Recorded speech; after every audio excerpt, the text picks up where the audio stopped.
Olivia. And I'm Ava, and today our sponsor is Shell Gas. Ugh.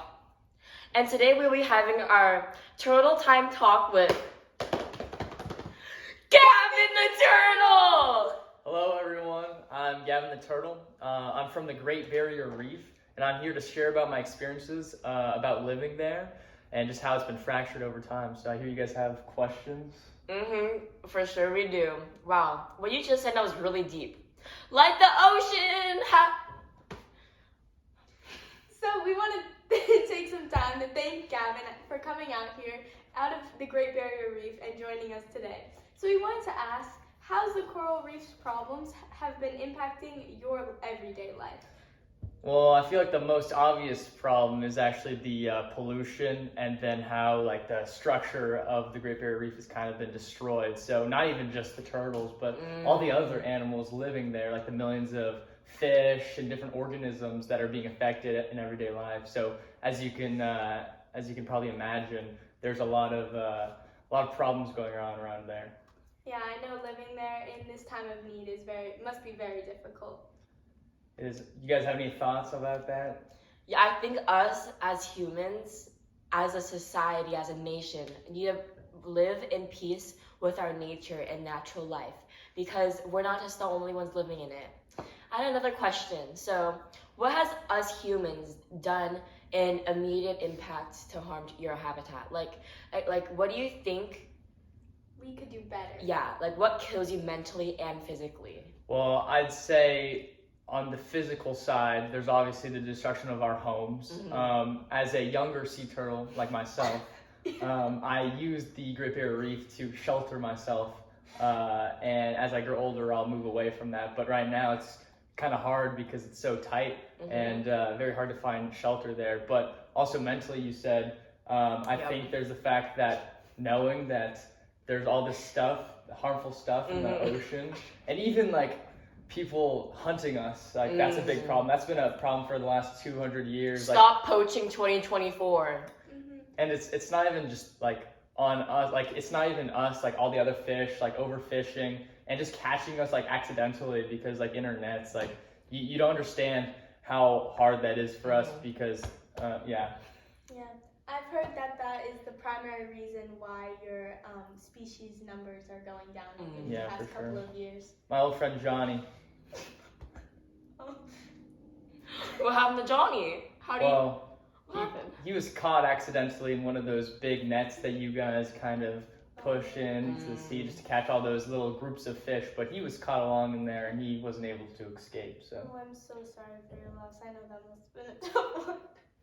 Yes, yes it was. Oh, I had a question. Right. So I heard personally from another turtle friend from my last episode that one of the major issues that us humans have done is our overconsumption of plastics. Well, I think the overconsumption of plastics is only a problem because you guys are not very good at recycling. So especially when you dump it on us, we're not able to differentiate between plastics and food sometimes. So we'll end up accidentally eating these plastics, which is very not good for us. And not even just getting stuck in them, like actually consuming these plastics. Like imagine consuming plastic. How do you think you'd feel if you consumed? Die. Yeah, exactly. But you are smart enough to know, oh, I can't eat that. But we can't differentiate this, so that's more of a problem for us because we don't really have a way to know if that's food or that's going to be a problem. And I know that trying to create reusable materials over the past years has been a big movement, but it's not doing enough, as we can tell. No, for sure. Can you name some examples of like what type of plastics we should be avoiding? I think a lot of water bottles. It's not even avoiding it. Obviously, use more of these reusable water bottles that are in like containers. But it's just the fact that you think that just leaving them in the ocean or out on the street is gonna go away, but it's not, because it's not a decompositionable material.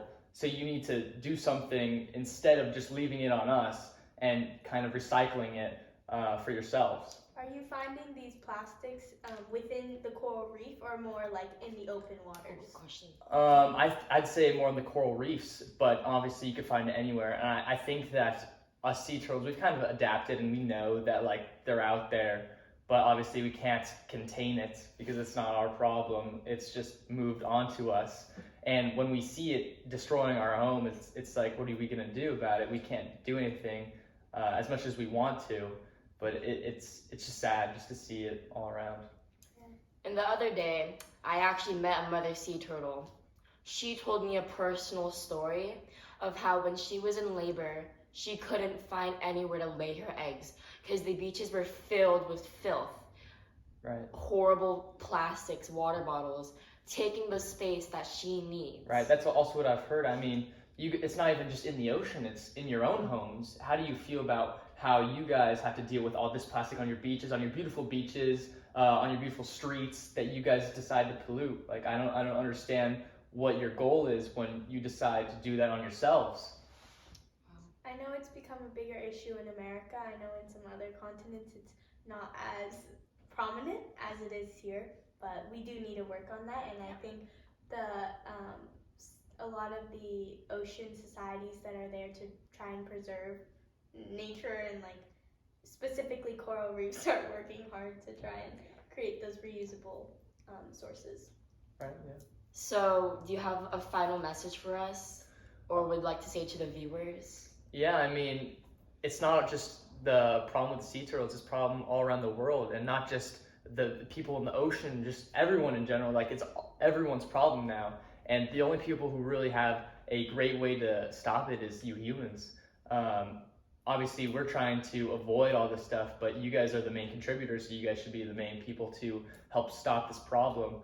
And it would feel so much better just knowing that you guys were able to accomplish a goal that's been stopped, like very minimally, obviously, over the past 100 years, right? So what if you guys were able to abolish all this plastics and pollution in the water, on the streets, and in the air as well? I know a bunch of my seagull friends, they're obviously not doing so well, but I mean, And I've seen they're not doing so well. And now a segment for our sponsor, Shell Gas. So we wanted to take the time to, Shell Gas reached out to us to kind of help promote their brand, but we just want to say that they have not been helpful in saving the environment, and over time they have caused a lot of carbon emissions that have further polluted the planet, and so this does not support our brand. And I know our PR managers might get mad at us for this, but we do not support Shell Gas on this podcast. We are anti-Shell Gas, okay? They have been responsible for oil spills, polluting our oceans, our air, our earth. And they do not support the guests that we like to bring on this channel, and that they don't like that we like to promote saving the oceans and preserving what we can while we still have it. They did in fact ask us personally to bring on one of their oil miners and have us interview them, but then we told them we would, but instead we have actually gone against Shell Gas and brought on Gavin the Turtle. And yeah, we just want to let you guys know we do not support them. We are only using them for their money. Thank you for listening to this advertisement, and now back to Turtle Time with Gavin. And now I'd like to ask Gavin the Turtle a question. So I know you mentioned something about your seagull friends and like Right. how they're like not really thriving right now. Yeah. So I was wondering like what have us humans done for stuff like your seagull friends to be suffering? Well, I know that I was talking to my friend Jerry, the seagull, and he was telling me all these factories, they have so much smoke coming out of them, and that's kind of releasing CO2, which is not good at all for the environment.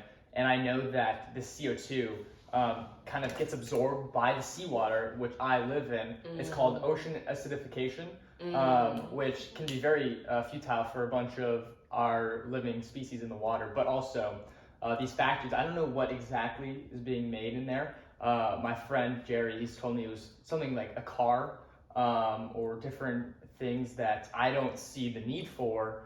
And I think that cutting back on these things and kind of switching maybe to a different, easier solution that would help the whole atmosphere, especially, would be a major game changer. And I was going to bring up the ocean acidification, but I know that's a tough subject recently with those acid levels getting higher and higher as the days go on. And I know the coral reefs have been struggling even more with that, as well as other species.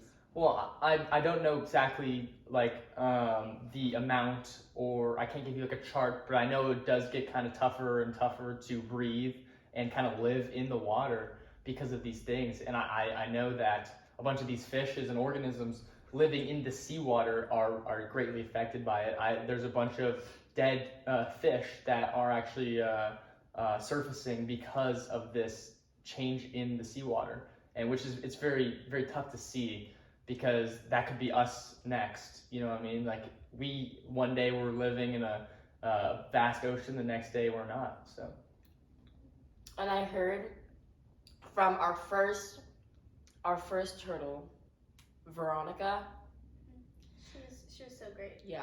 So she told us a lot about ocean acidification, and in fact how, because of this, of all the CO2 staying in our oceans, it is in fact affecting climate change. It is in fact making our days warmer, our winters colder, and it is ruining our habitat that we live in as humans. You mentioned Veronica. I think I know who you're talking about. She's a leatherback sea turtle from the Atlantic Ocean. Yeah, she is. Yeah, we had her on a couple months ago. Oh, she was that's really great. I haven't seen her in a while. I mean, obviously, it's kind of all the sea turtles, they talk. So. Yeah. So, but that was a connection I actually wanted to bring up with Gavin, is that it's our human interactions that are inputting all of this into the atmosphere and into the oceans, but also we are also feeling the effects that I think is making a big impact on why we have decided to start to use renewable energy and reusable things to try and prevent that, because it is affecting us nowadays. Yeah. So then I have a question. Do you think you guys are doing a good job at renewing and kind of recycling all this stuff? You guys say that you guys are making an effort, but I don't think you believe it yourself. Wow, that was a great realization.